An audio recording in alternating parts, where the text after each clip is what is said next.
ফাতেমা রে, ও ফাতেমা, আমি তোমার কাছে একটা খবর জানাইতে চাই। ও আব্বাজান, আপনি কি খবর জানাইবেন? আপনার কাছে জানতে চাই। মাইয়ারা তো বাবারে বেশি ভালোবাসে, ছেলেরা মারে বেশি ভালোবাসে। ফাতেমা চোখের পানি ছেড়ে কয়, বাবা, ও বাবা, আপনি কি বলবেন বলেন না রে আব্বা।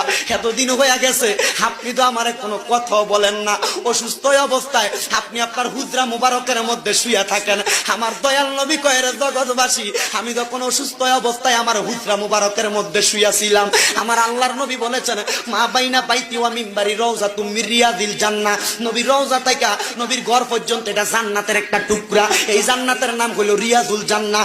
আমার দয়াল নবী কয়, এই উম্মতের দলেরা, আমি নামাজ যখন পড়তো মদিনার ভিতরে মানুষেরা, আমি আমার ঘর মুবারকের মধ্যে শুয়েছিলাম। শুয়ে থাকা অবস্থায় আমি জানালার পর্দাটা সরাইয়া দেখি আমার আবু বকর ইমামতি করে রে।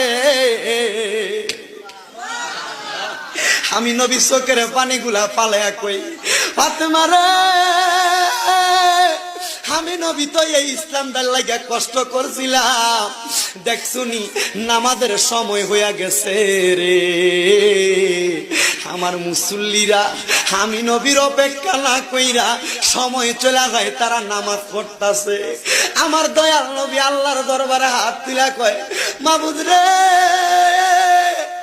ও দয়াল আল্লাহ, কিয়ামতের আগ পর্যন্ত আমার উম্মতেরা যদি এমন ভাবে নামাজ পড়ে রে, আমার উম্মত রে, তুমি আল্লাহ জান্নাত ছাড়া জাহান্নাম দিও না।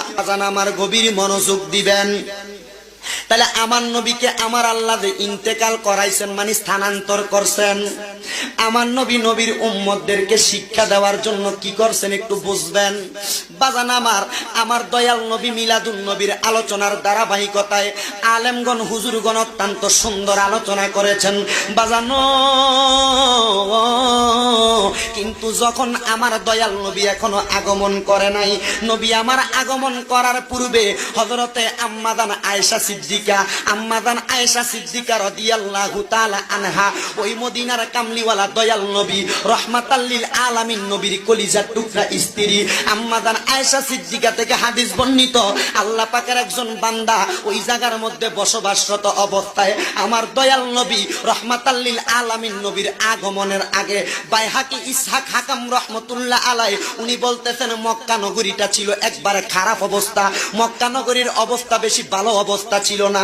আমার দয়াল নবী আগমন করার পূর্বে ওই মক্কা নগরী মানে নবীদের বাড়ি মুবারক, তার সামনে নবীর হুজরা মুবারক, ঘর মুবারকের সামনে একটা ইহুদি বসবাস করত। ওই ইহুদিরা ওই জায়গায় থাইকা ব্যবসা বাণিজ্য করত, কাজকর্ম করত এবং তার মাল সামান গুলা মক্কা নগরীর মধ্যে বিক্রি করত। ওই ইহুদির একটা কাজ ছিল, ইহুদিটা মানুষের হাত দেইকা, মানুষের চেহারা দেইকা অনেক কিছু বলতে পারে।